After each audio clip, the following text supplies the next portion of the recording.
Sooner Rae Routhier is a renowned principal designer who is a two times Parnelli live design achievement, live production summit pinnacle, and top multi-dog award-winning designer. Her designs can be seen on Jimmy Fallon, the AMAs, The Ellen Show, The Voice, the Billboard Music Awards. She's crafted iconic shows for artists such as Coldplay, Chris Stapleton, Muse, Noah Kahan, Panic at the Disco, The Weeknd, Kiss, Imagine Dragons, Lumineers, and many, many more. Beyond her creative genius, Sooner has also been a driving force in shaping the modern landscape of entertainment lighting and design. Sooner's also a part of the Gigs Advisory Board, so we're really lucky to have her as part of our team as well. So please give it up in your silent claps for Sooner Routhier, y'all. Huzzah! That's a lot of words, Nikki. A lot of words, a lot of people I didn't even get to. So I'm Oh just boy. stoked to have you here. Thank you for your time. And Thanks for having me. I'm going to shut up and I'm going to let you do your thing. So thank you so much. Thank you guys. Y'all, I talk a lot, so I apologize in advance if this runs a little late. But this is a super fun presentation that I put together just a little while ago that I've been wanting to share with more people. If anybody on here attended a conference in Iceland in January, you might have already seen this. I apologize, but I'm thinking maybe not. I don't know. Okay. Anyway, I am going to talk about the production design process for concert touring. So this is like encompassing all of the things, the lights, the video, the SFX, the automation, the movement of people on stage, all of these things. This is basically an overview of our process at the playground and how we do things. I'm going to be clearing my throat a lot because I'm tired from putting 3 shows out in the past 6 weeks. So I got a little sick. I apologize for clearing my throat a lot, but it's happening. Okay. Am I sharing the screen? Can everybody see it? Okay, you can see my. Okay, great. Not Here we yet. go. Okay, cool. Wait, can we see it? Do we Wait, need to you pin can't? that? Stand by. I got you. Bell, Ginny. Sorry. How about now? Hey, there it is. Yep. Yep, you're Yeah. on. Hey, kids. First thing to know about the production design process is you have to know about technology. All right. So here we go. A little tiny bit about me. I was born and raised in northern Vermont, and first generation on my mom's side. My entire family is French Canadian, both my dad and my mom's side. And I started in the business doing community theater, basically building sets, but also singing and dancing in the chorus. I had one tiny part in Annie at one point. But yeah, I was really terrible. Like I have really bad shoulders, so I can't dance very well. And so when I was in high school, I was in dance, and my dance instructor was like, "You need to join the tech crew." And I think of it as like a gentle nudge to like, you can't dance, so just go do the tech crew. So I did that. Fell in love with it. Saw my first concert my senior year. I'm dating myself, but I don't care because I'm proud of my age. Smashing Pumpkins, Melancholy, Infinite Sadness, my first tour in 90, or first show ever seeing is like, I think 96 or 97. Fell in love with concert lighting, told my parents this is what I wanted to do. They said, absolutely not. That's not a job. Guess what? It's a job. And you can make great money, and you could travel the world on somebody else's dollar and expand your mind and your horizons and be super creative and have a lot of fun adventuring. So they made me go to this small school in northern Vermont called Johnson State College. And I was basically behind the lighting console the entire time. So I got a lot of knowledge there and a lot of tech work, a lot of tech knowledge. So I transferred from there to Emerson College. And the reason why I did that is because at Johnson State, because I was behind the console all the time, there was a band that came through called Strange Folk, and they needed lighting and audio support. So they had this vendor from New Hampshire come in to provide that support. And I was a nerd. I knew all of my lighting gel color numbers. This is before LED, when you actually needed the thin piece of paper or piece of whatever, whatever it is, in front of the light to change the color, right? So I knew all the numbers. Roscoe 26, red. Roscoe 80, blue. Like I still know them. So because I knew that, the lighting person there kind of took me under his wing and said, oh my gosh, you're really into this. You learned. So wanted to come and work with us next weekend. So I ended up like traveling around with that company throughout New England, putting shows together, got hired by them, and I ended up working with them for about 5 years. So I went down to Emerson to finish my degree out so that I could also work with that company at the same time. I freelanced for a long time and ended up getting my first tour through freelancing. And that was as a tech on the Irish Tenors. I don't know if anybody knows who they are. It was lovely. It was the easiest tour I've ever done in my life to this day. And I'm sad that I haven't done more like that. But I ended up networking and calling and emailing all of the LDs that I met while working for that small vendor, New England Audio Tech in New Hampshire, because I knew it was important in order for me to further my career as a touring lighting designer that I would need to like make these contacts so that I could further myself up the ladder, so to speak. And because of that, I got my second tour, and this time as an actual traveling operator and designer with a band called Chevelle. I ended up touring with them for, oh my gosh, I think 5 years. I met my husband on that tour, guys. We are still married. Hooray. So it was a very important moment for me in my life, right? Like I learned how to be an LD, learned how to tour properly, learned how to design, learned how to tech on the road properly, like all of these things. And it's still like we're still friends with them. They're great homies. We go to their weddings, they came to ours, all the stuff. Anyway, through that tour, I continued networking because I was like, oh, this worked. I might as well just keep doing this. Let's keep talking. Obviously, I like to talk. And I ended up networking my way into getting my first international tour with Linkin Park, which was crazy and really fun. And it took me around the planet. And I saw lots of things and had lots of adventures. Anyway, through that, I just kept networking and I ended up touring for, I think it was like 15, 16 years of my life. The last big one I did was with Bon Jovi. I was with them for 5 years, I think. And yeah, it was a really good time, and I'm very, very happy with the touring career. I actually kind of miss being a roadie. Through being a roadie, I met a business partner of mine who no longer have this company. It's called Rae Productions. And we had this design company throughout my roadie career where we would design shows on the side as well, put them into production, and very similar to what we do now, just in a different way. After the pandemic, I formulated the Playground, which is what we're going to talk about next. So the Playground is essentially a creative collective. A lot of independent designers come together to make these projects happen. It's really fun. We make cool shit with our homies. I hope it's okay to swear in this masterclass. Great. Thank you. And it's been a blast and we're doing really well. And a bunch of them are currently listening in on this masterclass and they're probably going to give me notes afterwards. So I hope you're all happy. So that's Playground, and this is our process. All right, design process. This is how we do design at the Playground. First off, contact made. So this is, a manager, a creative director, sometimes a production manager, sometimes the artists themselves will reach out to somebody and say, I have a tour coming up. I need a design. And so we organize the first meeting. That meeting will be with whomever we can get on the phone to discuss the creative, what they want. Is there a new album coming out? Is there some branding? Is there a story that you want to tell? What were you thinking about in the recording booth when you were recording this music? What was going through your head? How do you want to present that on stage? Or is this a retrospective? Maybe it's a legacy artist that, like Bon Jovi or Motley Crue or Kiss, and they want to do a career retrospective. Okay, great. We need to know what the creative, what they want for creative on their stage. Also, we need to know the budget.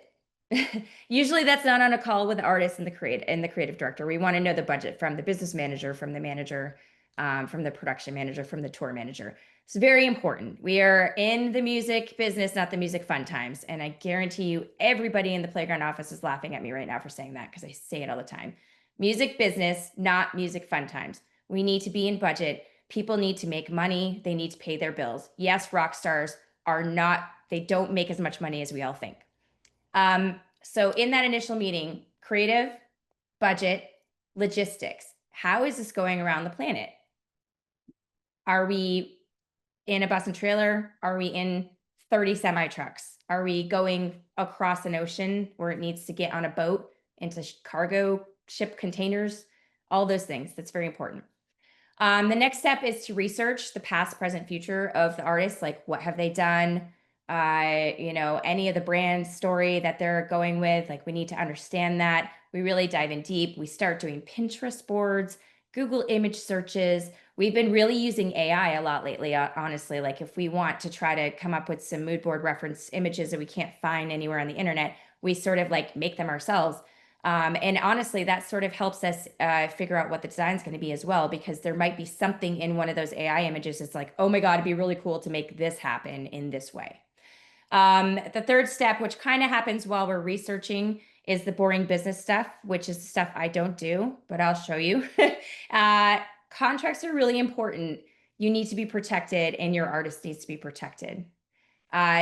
Invoices are really important. You need to be paid for your work. You don't do this for free. This is your livelihood, right? Insurance is really important. You have to be protected in case something happens.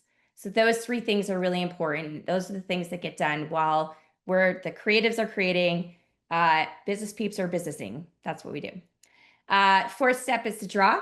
That's, 3D drawings, trying to fit it within a space. Like, okay, we're in a theater. It's a 60 by 40 stage. We need to make sure we fit in that box. We're in an arena. It's a 60 by 40 stage. We need to fit in that box, right? Like that sort of stuff. And then we get on another call. We present our ideas. Once that's accepted, we get all the notes. We put them together into tech plots, and we get vendor bids kicking. Vendor bids always happen with production manager, because we are of the mindset that it's not up to us who they take on the road, what the crew, what the gear, how it's packaged, all of that stuff. It's not up to us. It's up to the people who actually have to deal with that on the road. So they help us, and they say, we want to go to these people. We help with that process by, going through what needs to be changed out, or like there's one strobe that they don't have on the shelf. Can we substitute with another one? That sort of stuff. After that, we prepare, we do previs, we program. It's when the nerds come into play, which we love. We're all nerds. I'm a nerd. I wish I could still program. I can't. I suck at it.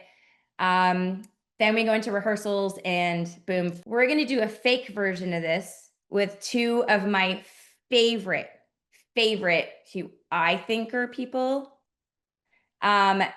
Production designer Cleo has been contacted by a manager friend to design a show for an up-and-coming pop star named Bishop. Cleo and Bishop. Here we go. Cleo's a production designer. Bishop, up-and-coming pop star. I mean, he's obviously going for a nautical theme. Maybe. We'll see what he wants to do. Anyway, first initial meeting is with all the players, okay? We've got Cleo talking to Bishop. We've got Rue, Rita, Prince, Shelly, Rufus, Pickles. These guys are all they're all managers, they're creative directors, they're production managers, tour manager, assistants. They're the people that are, involved with the artist camp to try to help us figure out exactly what we need to do for this show. All right. So the questions on this first initial call are, what are the brands? What's the brand? What's the theme? Is there a new album? What inspired you? It's all the stuff that I was talking about earlier. So Bishop on this one really loves relaxing, luxurious fabrics, nature, paper. So we talked to him about what type of colors and textures he might like, architecture, storefronts, anything, right? It could be anything he's inspired by. Dislikes, hates water, hates ducks.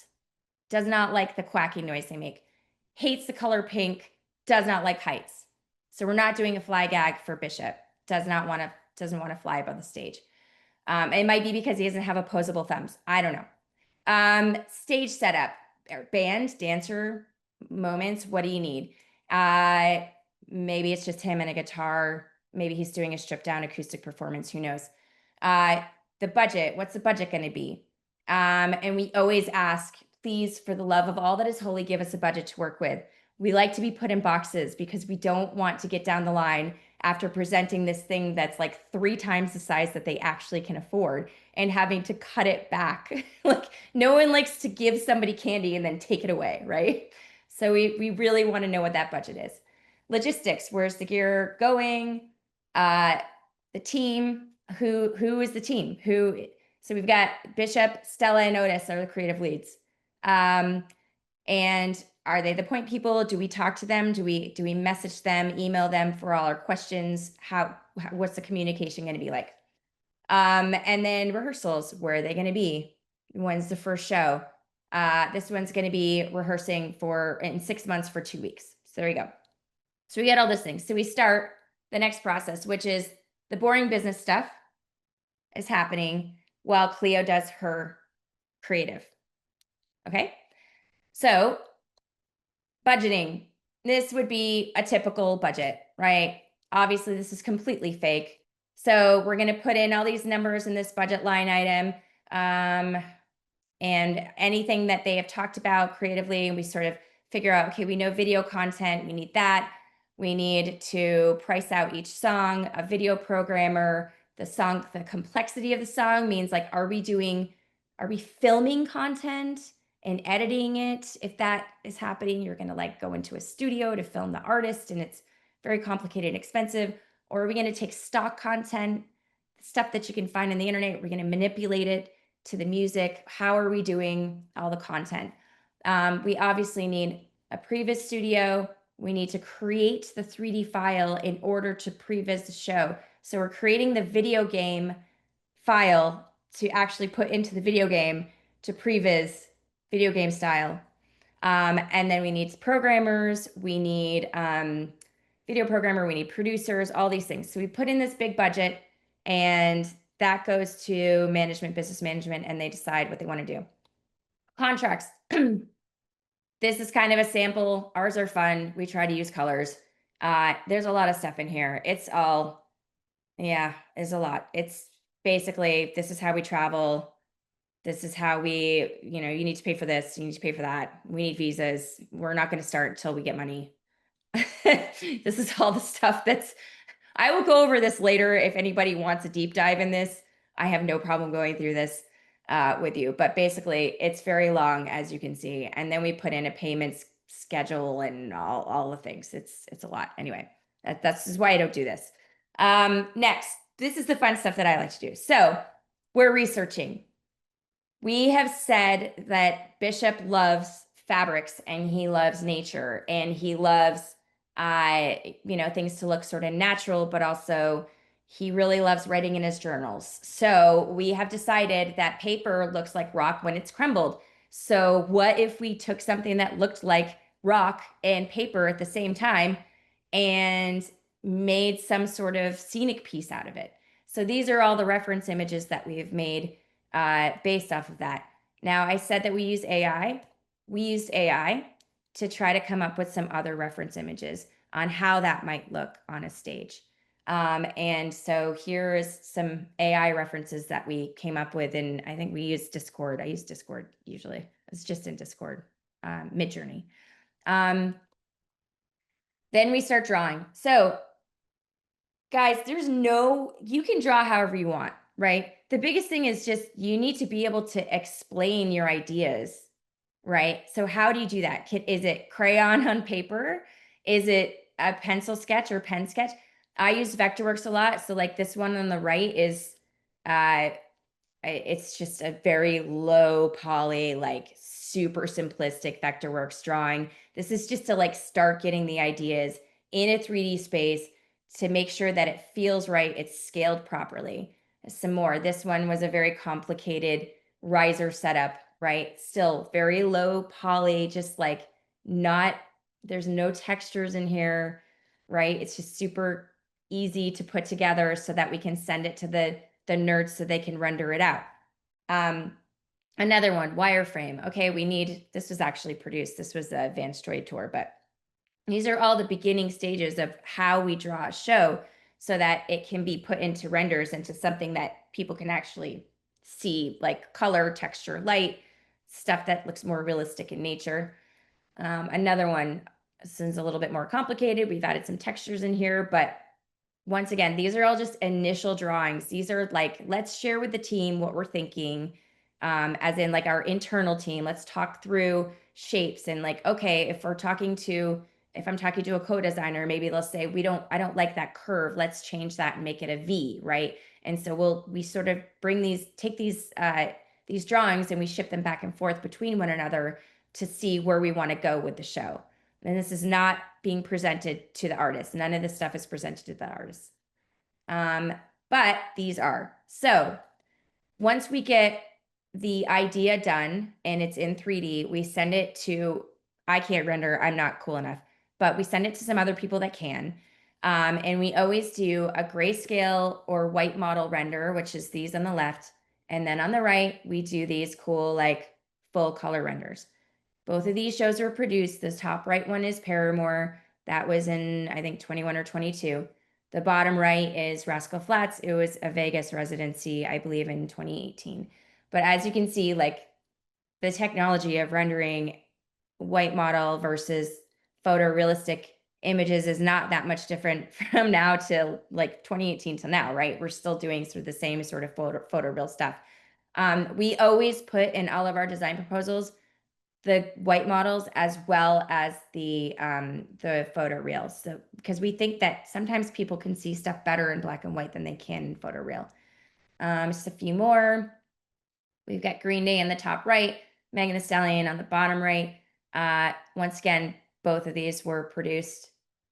Daddy Yankee, top right, bottom right, Matchbox 20, same thing. These are all produced. These are all real renders. These are the grayscales for Bishop that Cleo has put together. We've got a huge paper mountain made of crumpled fabric, essentially, that is rigged above the stage, right? So this is what Cleo has decided she thinks Bishop needs. Bishop obviously decided he wants a full backline set up there and also decides he wants to play the piano. I don't know how he's going to play piano without opposable thumbs, once again, but he's going to try. So he's going to do that. So these are the white models that Cleo has put into the presentation. He loved the white models so much, he didn't even want renders. He said, just produce it. This is it. It's what I want to do. So he skipped the step. So the next step is a sample presentation. So this is one that my homie Allison and I put together for Panic at the Disco. And as you can see, it's super comprehensive. It's got grayscales, wireframe renders. It's going to probably go through. Oh yeah, we had automation. So there was a bunch of presets positions. It's got the full set list with what colors, what content, all of the stuff. Every single piece of information we can get into this thing has been put into this. So we go through the set list and we put in every single song and what colors, what content, all of it. Like it's a super comprehensive proposal. So this is super fast, sorry. Once again, I'll go through this later with you guys if you want to do a little bit more of a deep dive. I just want to be conscious of time. So once the presentation is done, we present it and we'll go through this entire deck with them on a Zoom call or potentially in person if we can. We prefer in person, but obviously that's not always possible because we have a lot of people that are in very different places in the country or even on the planet. So that's hard to get people in the room. So once we present this and it's all signed off on, oh yeah, here's Cleo's presentation for Bishop. There you go. Reference images. There's the white models. And a thank you. That's all we did. We didn't have color renders done because this was one where he was like, I just need to get this done. Get it out the door. All right. This is when we take the drawing to the nerds to create the tech plots. This one is this is the overhead view. So we've basically taken the design and we've said, okay, we know we need to create a big riggable space above the stage for the paper mountain. So that's that big sort of like crisscross applesauce thing above the risers. We need an upstage truss of lighting so we can have backlight and also to light the paper mountain. We need a downstage truss for front light and also for any audience light. We've got side lights. Some of these are going to be used to paint the underside of the paper mountain, as well as paint the artist from the side and the band members to the side. We always try to include as much equipment as possible. So we got a Monitor World stage left. We've got Tech World stage left. Maybe that's playback, who knows? And stage right, we have more playback and a potential, I'm not sure who that would be. Maybe that's Dimmer World. We always put our hazers in there because we always want atmosphere if we can get it. Here's the front of house. We always put a front of house layout so that we know exactly how many consoles we're going to have out there, who sits where. If there's obviously a couple cameras on here, so we got some cameras there. For some reason, we don't have an audio guy on this one, so that would need to be fixed. Bishop also asked for a B stage so that he's going to run through the audience and then get onto the B stage and perform for all the fans at the back of the house. So that's what that is right there. We always have a key and that explains all the gear. I'm sure all of you lighting peeps understand what this is. So truss, lights, the monitors we need at front of house, the front of house snake, the UPS. I mean, it's straight on down. All the equipment that we need to make this happen is in here. Also, each page of the plot has, our information, the playground, the name of the tour logo. There's a disclaimer in there that's really important that releases us from liability because we are not structural engineers or architects or electricians or anything. Like we don't know what needs to happen in order to make this thing structurally sound. That's up to the vendors, the riggers, the people that are actually have that knowledge from going to school or whatever. And then it'll have the sheet listing, the date, and what version of the plot we're on. This is an example of a truss overlay. It's an example of a lighting overlay. There you go. Okay, so once all those plots are done, we go into the bid phase. So this is when we work with the production manager to determine what vendors are going to do what. The plots are complete. They're checked. They're modified according to our requests, according to the artist requests, according to the production manager's requests. We engage with the production manager and see who they want to bid it out to. A lot of times they want competitive bids. So we're getting like 3 bids from different vendors, sometimes more than that. And then we engage with the vendors. We send out the tech plots. There's a huge email that goes out, all the information, everybody's contact, everything. And it just gets people started so that they can take the gear list off of the plot and they can start putting together quotes. A lot of times these vendors will say, okay, I've got this type of spotlight on the shelf. I don't have the type that's in your plot. Are you okay with substituting it? We look at that, we evaluate it, we see if it's going to work. We say yes or no. We adjust their list accordingly. Quotes come in and they go to management PM and they discuss what they want to do and award a vendor a job. And then the vendor starts building the gear in the shop. So while all of that is happening, this entire process, it's a team of people that are helping us do that. We are getting our show direction set. So we've taken Bishop's set list and we've determined what BPM the songs are. It's going to be a time coded show. So we have time code hours in there, duration of song, colors, content colors, lighting colors, this video, LX progress. This is basically saying, okay, where are we at with our lighting songs? Where are we at with our video? These 2 columns kind of come into play for previs. This is the type of content we have. So basically the entire set list is laid out so that when we get into previs, everybody knows what's going on with each song. So content knows that I Hate Baths is going to be Amber and CTO, right? They know that they need to create content that is water and nightmares, right? That's what Bishop wants.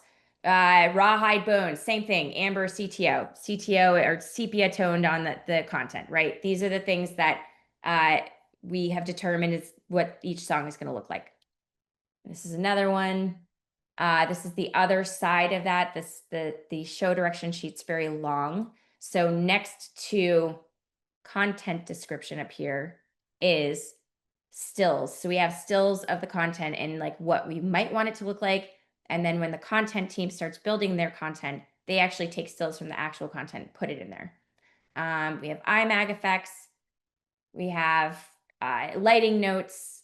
We have automation notes. We have SFX notes. We have cast notes, camera blocking. Everything is in here. So we know that I Hate Baths is going to have this crazy water treatment in amber and CTO, sepia lighting or iMag effect. Bishop starts up stage center in silhouette. On a lift, he comes up and there's low fog pouring out all over the stage. So now we know that's what that song's going to look like. And we can give this document out to the lighting programmers, the video programmers, the content team, everybody, and they know, okay, this is what I need to do, right? It's a nice little map. In previs, the vendors have been chosen, plots, gear lists, all done, confirmed. Show direction is mostly locked, which is what those two sheets were. The tracks, the live references, like basically the music has been delivered. And we've had a lot of conversations with the musical director to make sure we have the right music that we're programming to. The programmers have been hired. They've been scheduled. We've rented the space. The file has been created. So the file, what I mean about the previous file is what I was saying earlier about the video game. So like, it's basically, they create a 3D version of the show, and it runs through a previs software, and we're able to pre-program the entire show on a computer in a studio. Previs. So the file's been created by the nerds. Day 1 or 2 into of the studio time is just setup, file setup. It takes a long time just to simply get an MA3 or an MA2 file or a Depends file together. Like loading the content into the video servers has to be done. Setting up the show file, putting all the songs in and striping them out, time code striping. So like putting a layer of cues in cue stacks and buttons pre-recorded so that when you just build the cues and put them into the cue stack or the buttons and you play back the track, it just starts happening, right? So the more you can set up on day 1 and 2, the easier the rest of the process goes. So those 2 days are really for the programmers just to really drill down and get the files set up properly. And day 3 onward, we start programming the songs. So we sit in there and we really start creating. And we, for I Hate Baths, we start creating the looks of the amber and the CTO lighting looks. And we start putting the content in and we watch it all together to see how it works and make sure that everything is really like cohesive, right? So that it all works together. You don't want to, sometimes maybe you want a green song with red content and maybe it's Christmas. I don't know. But you really want to make sure that you're working together in tangent so that the show looks cohesive and everything is like tied up in a nice little bow. Once we get done previs, we go to rehearsals. And these are just some rehearsal photos, fun behind the scene ones, and pictures and videos. The center one's Noah Khan. I don't know what he's programming. I can't remember. I'm not sure what that is. And then this one on the right is a really fun chase we did on Coldplay. Some more previs. So as you can see, it looks like a video game. It kind of looks real. That's not a real show. That's actually previs. These are just like videos of the actual computer screens. There we go. In rehearsals, we have fun. Just with golf carts. So once you get into rehearsals, this is not actually what happens in rehearsals. Normally I'm just like stressed out trying to just get the show together, but I was trying to show you the fun stuff. There you go. There's rehearsals. And then we do the show. And boom. So Bishop's No Ducks Allowed tour was actually Dean Lewis's recent tour. I'm not sure if anybody of you know Dean Lewis. But this is the paper mountain that we actually created for him. It was a real thing. It's fabric sewn to window screen, stretched over the stage to look like a crumpled up piece of paper of his lyrics, just kind of floating above him playing. And they actually just did their last show a couple nights ago. So there you go. Dean Lewis or Bishop, No Ducks Allowed tour. Bye. There you Wow, go. amazing. You want me Heck to stop yes. sharing? What did you I mean, say? do you want me to stop sharing? Yeah, and honestly, Okay. maybe you can start sharing if someone had specific about questions about Yeah. that, but that was so cool because Sorry, it's so fast. for me coming into this world, I don't know what previs is. I don't know what a lot of this stuff Yeah. is. And so actually getting to see the budget, so cool. We already have questions. So we're going to start right away with we're going to start with Wyatt Sutton. If y'all can pin him, please. With your first question, I'll let you do. I know right here, I know you asked a couple, but I have the first one with about AI, but I'll let you take it. Yeah, I'm honestly not the biggest fan of AI, but just seeing what it can do just blows my mind. So I want to ask you, have you ever used AI? And if so, how often do you use AI above other things? Yeah, I mean, we really just use it for like in the initial research phase. There Okay. is like there's some integration right now with Vectorworks, which is that's the 3D drawing program we use to really get the ideas drawn in 3D. And they have some integrations on their end where you can like put like a picture in and like have it render out according to that picture. I've used that a couple times, but honestly, mainly just messing around because we took like a drawing once and like made it look like SpongeBob SquarePants. So, like you can like take a picture of SpongeBob SquarePants underworld or whatever, and like have it spit out whatever concert show you've just drawn, and it'll spit it out looking like it's that. It's dumb. But really, we use AI mainly in the research phase. So, like, I was in there today. I'm trying to do a design proposal right now for someone, and I can't find any of the mood board references I need that will paint the picture of what the show, like where we're going, like the textures, the lighting, all that stuff. And so I'll put a prompt in and say, I'm looking for a white oak panel wall with white LED neon embedded in it. And like I'll get those pictures and I'll just mess with that a bunch, mess with the prompts until we get the right mood references. And the pictures that we use, I'm not sure if I had, let me see. Okay. I'm going to share quickly. So like the mood board pictures, like it's this, right? Like we create these pages that have all these mood board references. And this is just like, this is the inspiration. These are the things we were inspired with. Oh, sorry. There you go. These are the ones that we were inspired by to create the show. So sometimes we can't find what we need. So we just AI them, right? So I was looking for something like a big piece of crumpled paper floating above somebody's head. And I couldn't find it in all the Pinterest searches, which is in this page, but I was able to AI that. So that's where we really use AI right now. Now, there's, I'm sure there's going to be other uses coming in the future. Like I'm still just exploring the beginning stages of it. And actually, our team at the playground is really, really good at AI, and I'm learning now. I'm sure we'll use it for other things, but right now, I only use it for that. Hey, what's up? So we've had so many people flood us with stories for you. Beautiful. Thank you so much, Wyatt. Yeah. All And right, our You're next welcome. question. Oh, Mhm. sorry, Wyatt, were you going to say something? Sorry, I'm just going to say you're welcome. Thank you. Thanks, Wyatt. This Zoom has been incredible. I'm so happy I joined. Sooner. I'm a huge fan of Coldplay, but just like what caught my eye is that you really have engineered a lot of shows for Coldplay, and even though I'm a drummer, I'm not really a stage manager or stage hand, or I really don't do anything on the stage except set up, play, tear down. But I just knew that I had to come to this, so I appreciate Cool. you guys hosting me, and I appreciate all the fun stuff that's been discussed today. Yeah, thanks. To be clear, I am just the lighting designer for Coldplay. There's the production designer is actually Misty Buckley, who is like a sister to me. She lives in the UK. Nice.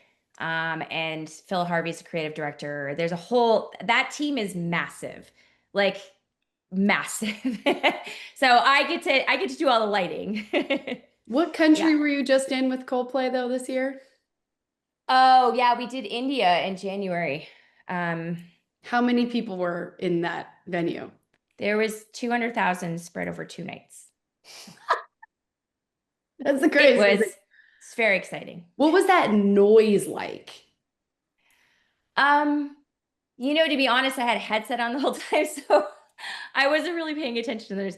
I did take my headset off once to like listen to them sing Fix You because it was really amazing to listen to that entire crowd sing Fix You. And Mhm. I made all the people at front of house take their headsets off too, even though they were trying to call spots and stuff. I was like, you just give yourself like 5 seconds and just listen to this and just take it in. And that was really cool. I've never heard anything like that before, but Wow. yeah, They're coming to Nashville, so I have to they go. are. Anyways, Yeah. okay, sorry, Ginny, you get the next person up. Yeah, great. All right. Adrian. Oh, Wyatt, would you mind just muting yourself so we can get the next person? Thank you so much. Adrian Emerson, I know you had a question in there. Yeah, mine was just wondering what the rendering program is. I'm pretty sure it's Capture, Oh. but I wanted to confirm it. There's several, right? So it's kind of like what I was saying earlier, like there's no one way to draw or render in honestly at the playground because we have so many different collaborators. We use Depends, we use Capture, we use Photoshop a lot too. And yeah, or Cinema 4D. It really depends on who's rendering and who's on the team and what software works best for everybody. But yeah, I think, there's the saying is there's more than one way to skin a cat, right? Which is a Yeah, terrible yeah. saying, but maybe good on this situation because cats, dogs, anyway. But I think it's just one of those things like whatever tool works best for you is the tool that works best for the project, right? Okay. Yeah. Yeah. And then I had one more question. Do you know Eric Doss? Eric Doss. It sounds familiar. He mentored me and he mentioned that he knew you. So I don't know if Okay. you knew him. Yeah, it sounds familiar for sure. Yeah. I'd have to see a face. Okay. A All right, lot that's of us all. go by first names only in this business. He And a goes lot of by times last. does he go by his last? Okay. Because a Yeah. lot of times I don't know people because like someone will say, do you know Ryan, blah, blah. And I'm like, I know 5,000 Ryans, but I don't know any of their last names. Do Yeah. you know what I mean? Like a lot of times it's just, anyway. Yeah. All right, thank you. Cool. Thank Awesome. you. All right, next we have Stephanie O'Brien, Stephanie O'Byrne. I'm probably saying it right. I'm sorry, but we'll get you up there. Hi. O'Byrne, you got it. Hey. Nice. My question was in the section where you were showing your presentation for Panic, and it goes Uh-huh. by song. At that point, have you already been like accepted as the show designer? And like, Yeah, so it's kind of so yeah, this gets a little confusing. So basically, this pitch deck ends up getting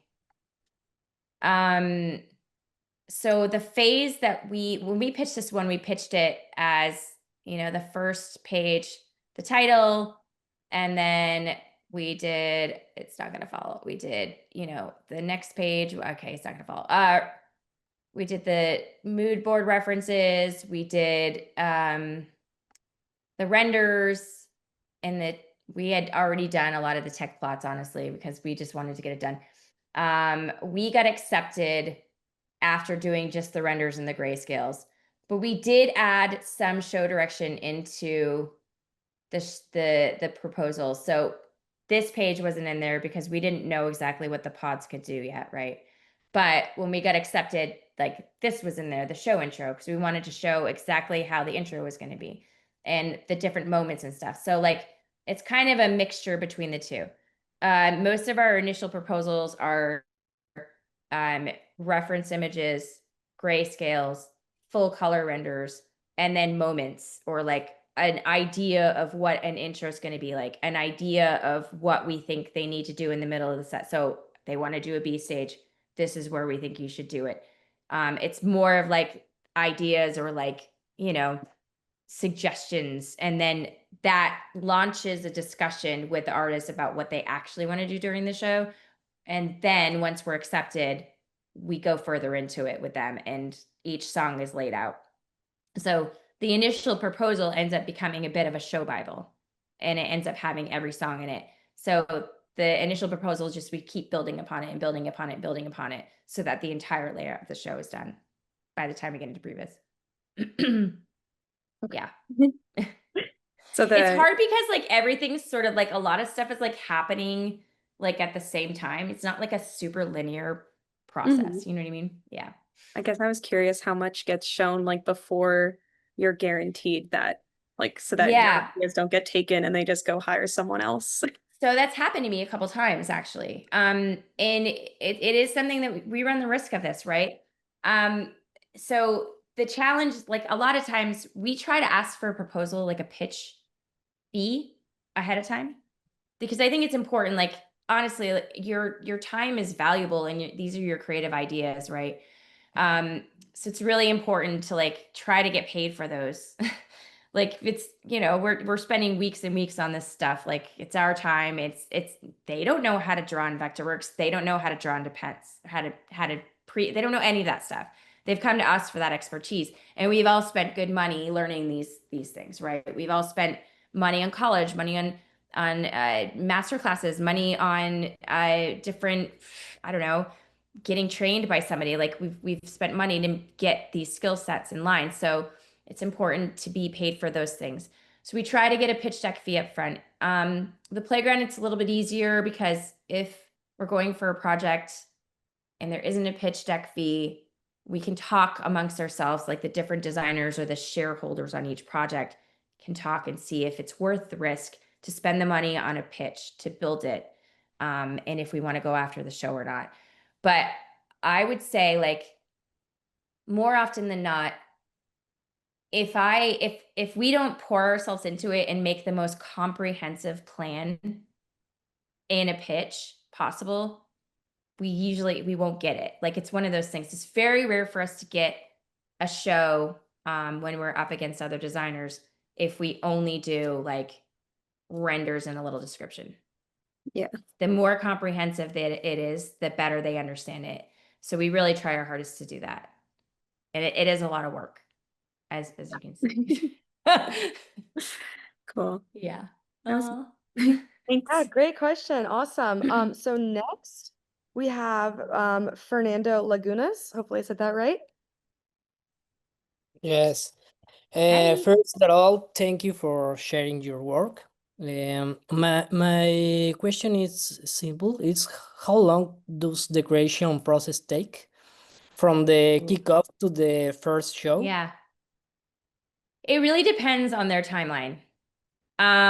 So essentially, you know, you can do one-off gigs. So like a lot of the TV performances, you'll usually have like 2 weeks, if that. We did a Saturday Night Live performance with 1 week to spare. Wow. Something like Coldplay takes years, right? Like started in 2020 and it launched in March of 22. Now, obviously there's a pandemic in there, so that kind of slowed things down a little bit, but it really depends. Like we for an arena tour, we want no less than 2 months. I mean, honestly, that's killing us already. Like 2 months for an arena tour is really difficult to get done, and costs the artist a lot of money because there's a lot of rush charges at that point. You're like, how do you get that much content built before rehearsals and previs in a month? It's close to impossible. Well, it's not impossible, but it's just it's expensive and difficult. So we've had people come to us to do arena tours with 6 weeks left to spare. We've also had people come to us for arena tours with a year, right? So the timeline is very different across the board depending on the artist and when it's going out and how much prep they've done. Right. Yeah. Thank you. Awesome. We have a question from Will Corley. Hopefully I said that right. So we can go ahead and get him up there. Hi. Ooh. Oh, you're muted, Willis. Willis. Come on now. Now you can hear me loud and clear. Good. You're having fun. Yeah, we're doing some stuff. Yeah, Nice. yeah. You always like correspond with me on Facebook, and that's like so cool. Like, yeah, I like to I don't talk a get lot. that from Leroy Bennett. Yeah, I had some relevant questions. Of course, people have asked like, how long is each process, and that always depends, but how does that affect your staffing process with the people? Do you outsource? How do you do it? I know you have your in-house thing or whatever. How does that work? Yeah, I mean, so the playground is basically it's all freelancers essentially. Like we've got some full-time employees who are, hi guys, they're all listening. But the programmers, the video programmers, the lighting programmers, it's all freelance based. So what we do is if it's, as soon as we know that we got a gig, or even before we land it, sometimes we'll put people on hold. Like, hey, we know that rehearsals are coming up. This is what we think Prefest is going to be. And we try to put people on hold as soon as we can. It's really difficult to find programmers these days, guys. Just so you know, like if you want to be a I know.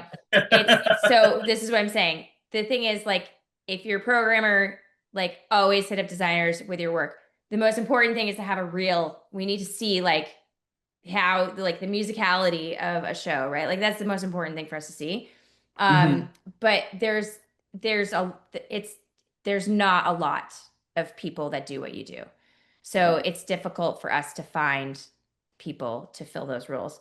But yeah, we try as soon as we can to try to pencil people in. And then if we don't get it, we release those dates for them. If we do get it, then we lock them in as soon as we can. Yeah. Okay. And one last question. How do you budget your sample presentations like that? Because I saw that I run into these processes a lot where it's just like, I just work for weeks and nobody pays me. And then it's like, oh, here's your sample. And you know what I'm saying? And I'm wondering how you keep that, because you're really busy, and how you keep that flowing. Yeah. So you're asking like how we budget for like the presentation? Yeah, when you negotiate with a client, that's a huge process, right? To be like, all right, I need 10 programmers for this show and all these designers, and I need them to work for 8 weeks. Well, we have this like spreadsheet that we've sort of developed over time. Let's see, that we just kind of, it's easy for us to just implement it. So after, there's always going to be a design fee, right? And you just kind of have to figure out what that's going to be. We know that, here, I'll just pause it. Sometimes we do choreo and styling. We have shareholders or members of the collective that do both of these. So we get them to give us a ballpark budget and we put it in there. Video content is a pretty difficult thing to put a number on, especially because there's a lot of people want IMAG and so it's just over time we sort of figured out how much. And then drafting, rendering, I mean, it's all, you just kind of know after a while how to budget it. I don't know. I can't, it's hard to explain. So like, we know that a programmer is going to be X amount a day, like anywhere from $750 to $1,500 a day, depending on the level. And we know that we've asked in the initial meeting, like how much previs, how much rehearsal time they're going to have, right, on the front end. So they have a ballpark. They've given us like, it could be a week or 10 days of rehearsal, whatever, 2 weeks of rehearsal. Because of the size of the show or how complicated the show is, we'll know basically how much previs time we need. So like a stadium show is going to need probably 2 weeks of previs, right? A theater show or a club show might need 5 days. So we usually know basically based on the size of how complicated it is after that initial meeting. We've just been working with vendors for a while, so we know how much the file is going to cost. And yeah, I mean, it's just kind of, I think just over time, we sort of just developed this spreadsheet of costs and yeah. That's awesome. We do have to move along, but I'm going to do a question and then those were really great questions, Willis. Thank you. The last question is going to be from Giacomo. So, hey, Sonia. How you doing? Hi. So first of all, thank you so much for doing this, for taking the Of time to course. do this, and thank you so much to Geeks and Nikki for such a memorable and exceptional masterclass. So you know Yeah. how much I admire you and all your work that you've done until now with artists like Paramore, Muse, Coldplay, absolutely incredible. I've been lucky enough to see some of your creation live to some concert that I went to recently. It's been absolutely outstanding, really. So yeah, I really Thanks. think that your heart and that your project and work are truly extraordinary. Also your talent. So I have a couple of questions really quick. The first one, what are the main differences between to project a show, a tour for an arena tour and for something like in a stadium, so a tour stadium and arena tour? What are the main differences? And the other one is what being a designer means to you. Oh, what a designer means to me is freaking fun. I have a blast. But also stress. It's like this crazy world of opposites, right? Like the highest highs and the lowest lows. But in the end, like I really love to surround myself with awesome, fun humans. And I get to work with them on a daily basis. And that's kind of like my favorite part about it is just working with the people that I get to work with to create cool shit. But as far as differences in those shows, so a lot of times these days, the booking agents are starting to book like these like, I don't know, hybrid tours where it's like an artist is going into amphitheaters and arenas and stadiums all on one tour, one show. So we are more often than not designing shows that can be scalable. So something that can expand and contract as much as possible. We really try our hardest to put as much IP65 rated gear as possible so that when it's outside, it still works. Because a lot of shows are outside, right? Like festivals, amphitheaters. Amphitheaters are a little bit better because they're almost always covered, but there's still some that don't have a roof over the seats and the water still gets in. And obviously stadiums are almost always outdoors. So a lot of it is just speccing the right gear and then figuring out a way to make the show expand and contract to go between the two. Yeah, it's very rare for me to have a show to design that's all stadiums, or all arenas or all theaters, which is still my favorite medium, by the way, guys. Like a theater size show is still my favorite. And yeah, so we always have to like try to figure out a way to make it expand and contract, or at least like there's a main element that can be taken everywhere, right? Okay. And we add on for that. Yeah. Amazing. Thank you so much. Of course. Thank you. And Thanks I for the mean, nice words. seriously, we just had the gigs event. Giacomo, thank you so much for that question. We just had the gigs event last night and it was raining Monday, so we had to move it to Tuesday. And like that stress, like people got to do this all the time. Yeah. Can you to just kind of close that? I know that you're not totally responsible for all that, but what do you do with the set when the rain comes? Like how do you have to build set pieces that can be waterproof? What do you do with that beautiful tapestry that looks like paper? Yeah. I mean, I honestly, it's been so long since I've been on the road. So I mean, I think people just usually have like visqueen plastic, like rolls of it ready to go. But yeah, I mean, I think because Coldplay does not have a roof at all. There's zero structure above the stage. So they just have, a ton of, I'm sure they don't use plastics. They're super eco-friendly. I'm not sure exactly what they use, but they have ways of covering the gear so that it's like. Got it. Yeah. Well, Sure Raven have the Katzen just said that she just worked the Coldplay gig. Oh, fun. In El Paso. That's awesome. Nice. My last thing, if you could leave. So first, Soonar's gonna very, very graciously leave her email if you have more questions for her. Should I just put in the chat? That would be amazing. Yes, put it there. Okay. And I know this is on the spot, but do you have any recommendations on where to get some kind of trainings or master classes to like really learn if someone's interested in getting into this field? As far as design is concerned, well, I mean, first off, I don't know if you can hear Cleo working in the background.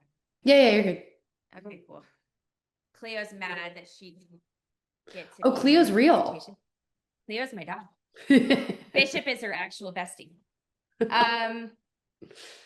So, Masterworks, we really, I mean, programmers are, please learn MA3. Depends.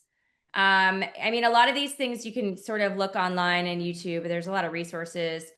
Araya on the Run is a good Instagram handle for MA3 training. She does some really cool stuff. She's also just a badass. Araya, ARIA _ the run. I think something like that. You can look it up. Araya on the Run. But there's just a lot of stuff online for like MA3, Vectorworks. Guys, Procreate on an iPad, right? I don't know if anybody plays with that, but like, it's a drawing program where you just draw with your Apple Pen. Learn how to hand sketch on Procreate. If you can hand sketch a design, you're way cooler than I am. MA3, I don't know if I said that already. It depends. If you want to get into video programming and video server work, Disguise, or oh my God, can't think. Anyway, there's lots of them. That's amazing. And also email our me if chat you is want going more. crazy. I will gladly answer emails. No problem. You rock. Thank you Yeah, no so much. problem. Everyone check out the chat because other people are listing out all of what she was just saying. Thank you guys for just being an awesome participants here sooner. And Cleo! Oh my There's the Cleo. gosh. Good job, Wow, girl. like You won the actually design a proposal. celebrity from today. It's so cute. She's yelling at me because it's dinner my time time. for dinner. Thank you so much. You have a great rest of your night. Thank you everyone for joining. We are going to send the recording out in an email in a couple of days and send our next mentor masterclass very soon. So thank you, Awesome. Sooner. Everyone give it up guys. for her in your silence. Thanks, y'all. You have a Thanks, great guys. night. Bye.